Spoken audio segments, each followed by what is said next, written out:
अमरनाथ की दर्शन कर सके। यहीं पर बहुत सारे इस बार पर्यटक रुके हुए थे सब, पहलगांव से थोड़ी दूरी पर है, पहलगांव से ये आपका बैसरैन घाटी, ये बहुत ही प्रसिद्ध है। लेकिन इसी पे कुछ आतंकवादी आए और उनको मार दिए सब, और इतने निर्मम तरीके से हत्या किए सब इन आतंकवादियों ने। पाकिस्तान के जन्माए इन आतंकवादियों ने भारत पर हमला किया, क्योंकि इनके बाप की औकात नहीं है कि भारतीय सेना के पास आके लड़ सके। तुम्हारे अब्बा जो थे ना 93,000 फौज हारे थे, साले तुम्हारे बाप भी उसमें शामिल होंगे।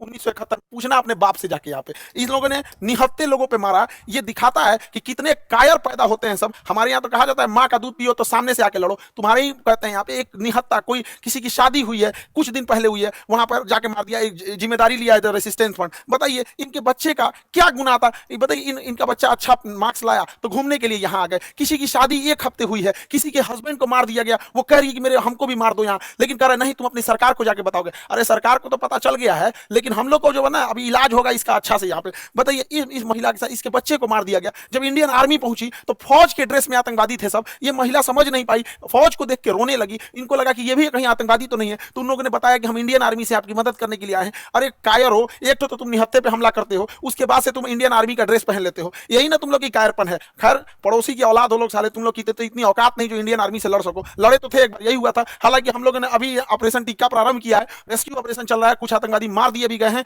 अभी आगे भी कार्रवाई चल रही है। लेकिन इससे क्या होने वाला? अभी मोदी जी सऊदी अरब के दौरे पे थे, तब तक ये घटना हुई, तो सऊदी अरब के दौरे को बीच में ही कैंसिल करके आए और एक सर्वदलीय मीटिंग भी बुला रहे हैं, जिसमें कि पूरी तरह से निर्णय लिया जाएगा कि इसका क्या फाइनल इलाज किया जाएगा। लेकिन इस चीज को समझिए कि इसके पीछे हाथ किसका किसका हो सकता है। पाकिस्तानी ये कायर है, ये पाकिस्तान वालों पहले सुनो, ये तुम्हारा सेनापति है, सबसे बड़ा चोर आदमी है। लंदन में इसकी बहुत बड़ी प्रॉपर्टी है। अमेरिका में अपने बच्चों के लिए फार्म हाउस खरीद के रखा, पता करा लेना तुम लोग। यहाँ पर 1 से 1 करोड़पति। ये आईएसआई में था, पाकिस्तानी आतंकवादी संगठन, जो सरकारी आतंकवादी संगठन है उसका नाम आईएसआई है, वहां पे उसका ये हेड रहा है। तो ये सेना में बहुत घपला किया है और सेना का मनोबल डाउन हो गया है इसके वजह से। तो ये सोच रहा है एक तो एस्केलेट हो जाए, एक लड़ाई एस्केलेट हो जाए। इसलिए इसने रावलपिंडी में एक भाषण दिया था कि हम बताएंगे कि क्यों पाकिस्तान अलग हुआ था। अरे पाकिस्तान इसलिए अलग हुआ था कि एक साफ सुथरा इंसान सुअर के साथ नहीं रह सकता है। तुम्हारा जो सरगना था जिन्ना, उसने अलग कर दिया भारत से, सुअरों को अलग करके वहां अलग कर दिया। तो ये पूरी के पूरे वहां पे, और जो पाकिस्तान यहां से गए थे लोग ना, ये सोच के कि पाकिस्तान एक बहुत खूबसूरत देश बनेगा। देख लो तुम्हारे देश में क्या हाल हो चुका है। यहाँ पर दुनिया थूकती है साला। अगर एयरपोर्ट पे पता चल जाए कि पाकिस्तानी है तो बगल का आदमी उठ के चला जाता है। अगर जहाज में पता चल जाए कि मेरे बगल में पाकिस्तानी बैठा है,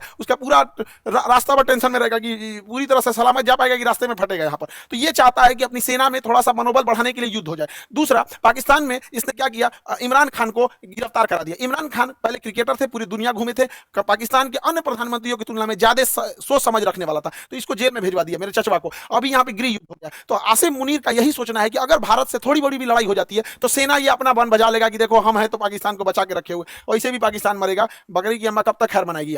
दूसरा एक और चीज है क्या कि इंडिया चाइना और अमेरिका के बीच में जो ट्रेड वार हुआ है, तो चाइना के ऊपर 245% लगा दिया गया है टेरिफ, जिस वजह से बहुत सारे व्यापारी अब इंडिया की ओर मूव करेंगे। तो चाइना की भी चाल है, वो पाकिस्तान के थ्रू भारत में हमला करा रहा है ताकि बड़े व्यापारी इंडिया में इस मौके को ना देख सके। क्योंकि जो बहुत बड़े व्यापारी होते हैं ना, जो करोड़ों करोड़ में डील करते हैं, 200 करोड़ 400 करोड़, तो वो देखते हैं किस देश में शांति है। इसलिए देखिएगा सिंगापुर देखिए, दुबई देखिए, कोरिया देखिए, जापान देखिए, यहाँ हमेशा शांति रहता है। तो वैसे ही देखते हैं। तो चाइना को लगता है कि इसका फायदा कहीं इंडिया ना उठा ले, इसलिए जानबूझ के चाइना पाकिस्तान को उकसा रहा है। और देखिए जब कोई इंसान भिखमंगा हो जाता है, पूरी तरह कंगाल हो जाता है, अपनी इज्जत खत्म हो जाती है, तो दूसरे को डुबाने में लग जाता है। यही काम पाकिस्तान कर रहा है।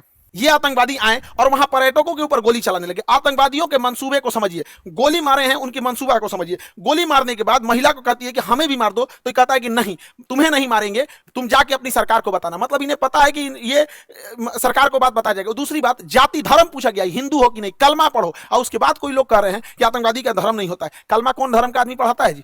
हाँ, इतनों में आंख नहीं खुल रहा है। यहाँ पे एकदम शर्म लिहाज घोल के पी गए हैं, किसी के सामने निहत्ते को मार दिए हैं। इससे कश्मीर में जो सबसे बड़ी समस्या आएगी, हम लोगों को जब धारा 370 हटा था तो 5 साल लग गए ये चीजों को नॉर्मल पटरी पे लाते हुए। उसको 5 मिनट में सब रौंद के चला गया। सब कौन पर्यटक वहां जाएगा? पर्यटक जिनके पास ज्यादा पैसे होते हैं वही लोग। गरीब आदमी का मतलब पर्यटन मतलब कौन सी होता है? ननिहाल चल जाता है, पर्यटन मतलब हो गया नानी के घर घूम लिया, हो गया पर्यटन हो गया। लेकिन ये लोग जो जा रहे थे भारत के अन्य हिस्सों से, अभी उन पर क्या बीतेगी? पूरा मनोबल तोड़ के रख दिया। ये सब अपने मंसूबे में कामयाब हो रहे हैं। इससे क्या होगा बताइए? पहलगांव में ना कोई फैक्ट्री है, ना कोई इंडस्ट्री है, कुछ है ही नहीं है। पर्यटन से ही इनकम होता है। तो इन लोग की इनकम डूबेगी। जब इनकम डूबेगी गरीबी आएगी, अनएम्प्लॉयमेंट बढ़ेगा। और यही पाकिस्तान चाहता है कि कश्मीर में भयानक गरीबी आए। क्योंकि जब गरीबी आ जाती है, इंसान के पास एकदम गरीबी आ जाएगी, तो फिर इंसान